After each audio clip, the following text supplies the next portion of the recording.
Ẹ ké hallelujah, ògo ni fọ́lọ́run lókè ọ̀run.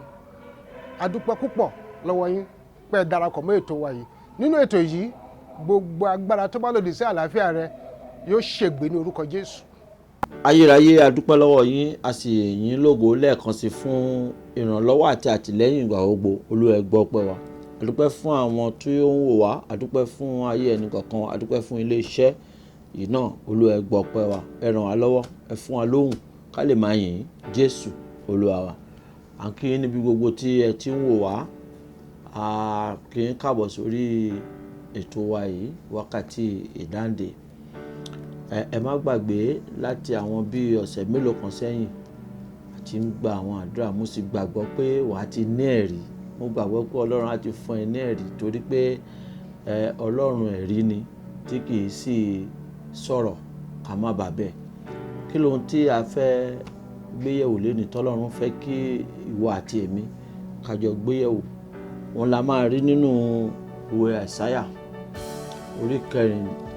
orí kejìlé ní 50, èyí tí àwọn olóyìnbó ń pè ní Àìsáyà 52. Ó kà báyìí, mo fẹ́ kà, mo sì fẹ́ kó o gbé bíbélì ẹ náà.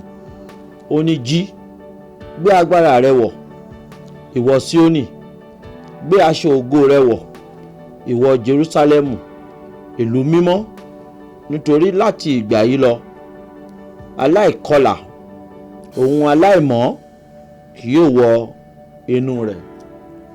Ọ̀rọ̀ yìí lágbára gan.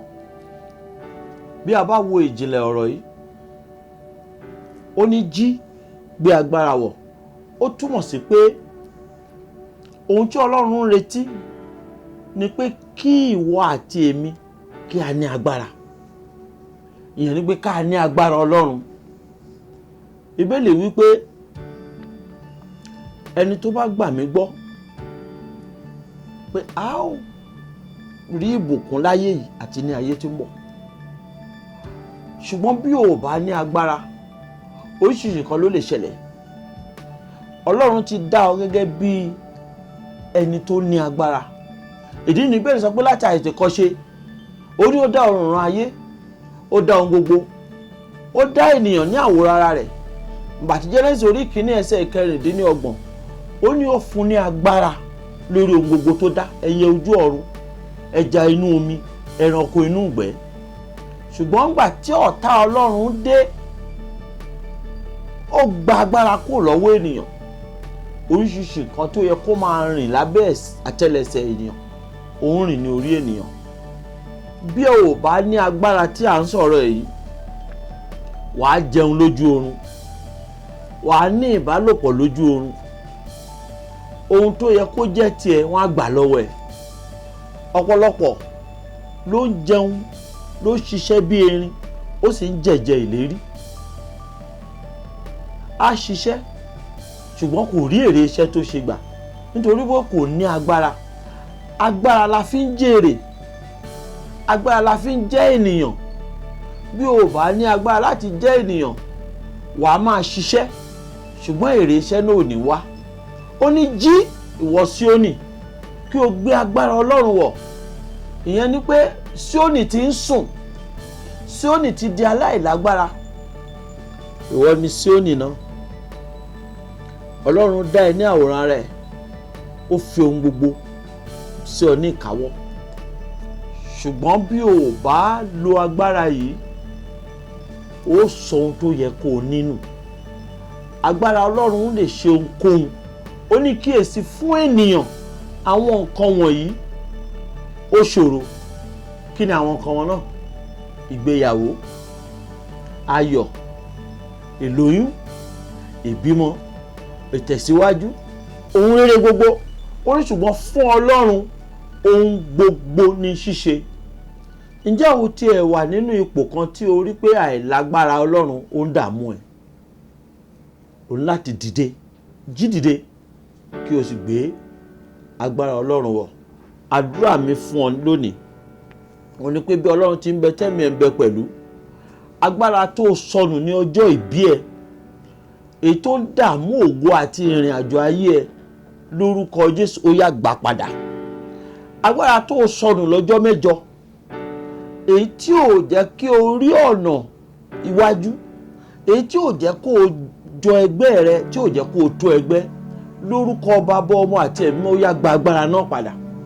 Mo gbàdúrà fún ẹsẹ̀ agbára tó yẹ kó o fi ta àtàjèrè, ṣùgbọ́n tí àwọn ẹlẹgbẹ́ ń tàtàjèrè tí wọ́n sì ń yáwó, lórúkọ Jésù gba agbára náà. Nípa agbára tó dá ayé àti ọ̀run, agbára tó yẹ kó o fi jẹ́ èèyàn, agbára tó yẹ kó o fi jẹ́ ọkọ lórí aya, agbára tó yẹ kó o fi jẹ́ orí ṣùgbọ́n tó o jẹ́ ìrù, lórúkọ Jésù mo gbàdúrà fún ẹ, gba agbára náà. Olúwa fẹ́ gbàdúrà fún ọ lónìí. Mò ń sọ tí àṣẹ tàṣẹ lórúkọ Jésù, ẹ̀mí tó mú ọ rálẹ̀ tí ò jẹ́ kó o dìde bẹ́gbẹ́ mu, ẹ̀mí náà kó wọlẹ̀ lónìí, kó o bá ẹgbẹ́ mu, kó o gbé ògo rù. Aṣọ ògo ẹlòmíì àfàyà nítorí pé kò ní agbára, aṣọ ògo ẹlòmíì àsọdì àkísà nítorí pé kí ni kò ní agbára. Mo gbàdúrà fún ẹ bí o ti ń wò mí lé yẹn, aṣọ ògo ẹ kó di fífọ̀. Èérí tí ayé dà sí aṣọ ògo ẹ, ọwọ́ Ọlọ́run kó sọ di mímọ́, kó ṣe rere, kó di ńlá, kí ìwọ náà kó rẹ́rìn, kí ìwọ náà kó sì lẹ́rìí. Gbogbo ẹ̀rí tó tọ́ sí ọ látijọ́ tá a ti bí ẹ ṣùgbọ́n tó ò rí gbà, bí o bá gbàgbọ́ pẹ̀lú mi lórúkọ Jésù gba ẹ̀rí. Tí o bá wo ẹsẹ̀ Bíbélì, tá a bá wo ẹsẹ̀ ìkẹta, ó ní nítorí báyìí ni Olúwa wí, a ti tà yín lọ́fẹ̀ẹ́, ó ní a ó sì rà yín padà láì san kínní, láì san ohunkóhun. A ti tà yín lọ́fẹ̀ẹ́. Ẹlòmíràn ilé bábà láti tà á, ẹlòmíràn ilé tó ti lọ dirí láti tà á, ẹlòmíràn ọṣẹ tó lò, kọ̀ọ̀kan oníkọ̀ọ̀kan tó lò láti tà á, ẹlòmíràn oúnjẹ láti tà á. Eléyìí mú rántí ìgbà tá a wà ní kékeré, wọ́n ní ẹ̀yin ọmọ kéékèèké wá jẹ sàrá. Nígbà tá a bá ti bẹ̀rẹ̀ sí jẹ sàrá yìí, wọ́n á sì ra ayé ẹlòmíì, wọ́n á ta ayé ẹlòmíì. Mo dúpẹ́ lọ́wọ́ ìyá mi, nígbà yẹn á máa dùn mí pé kí ló dé tí ayé ò jẹ́ lọ jẹ sàrá. Ṣùgbọ́n a dúpẹ́ torí pé agbára Ọlọ́run ó wà síbẹ̀ sí, yóò dára fún ọ, ó sì ṣe rere. Mo fẹ́ kí o mọ̀ nípa ilé ìjọsìn wa Orí Òkè Náà Àti Iṣẹ́ Ìyanu, níbi tí a ti mú ìpàdé, tí a ti mú ètò ìwá fún ọ. Àwọn ìpàdé kan wà tó ń wáyé lójoojúmọ́, àwọn kan wà tó wáyé ní Sátidé kejì àti ìkẹta. Ìpàdé gbógun mi wà, ìpàdé wákàtí ìdáǹdè wà, ìpàdé ìtúsílẹ̀ wà lédè Yorùbá. Ogun ayé ẹ ò gbọ́ òyìnbó, ogun ayé ò gbọ́ òyìnbó. Mo fẹ́ kí o yọjú, pàápàá ní olú ìjọ wa 13 Ọlásìnbọ̀ ní Oníkẹ́, Yaba, fún ìgbanímọ̀ràn àti àdúrà. Àwọn ẹ̀rọ ìbánisọ̀rọ̀ tí a fẹ́ kí o pè ní 080 33 47 8734 080 3347 8734. Nọ́mbà ìkejì nìyí 0806 716 0472. Lẹ́ẹ̀kan sí 0806 716 0472. A ó pàdé lọ́jọ́ mẹ́jọ. Ògo ni fún Olúwa.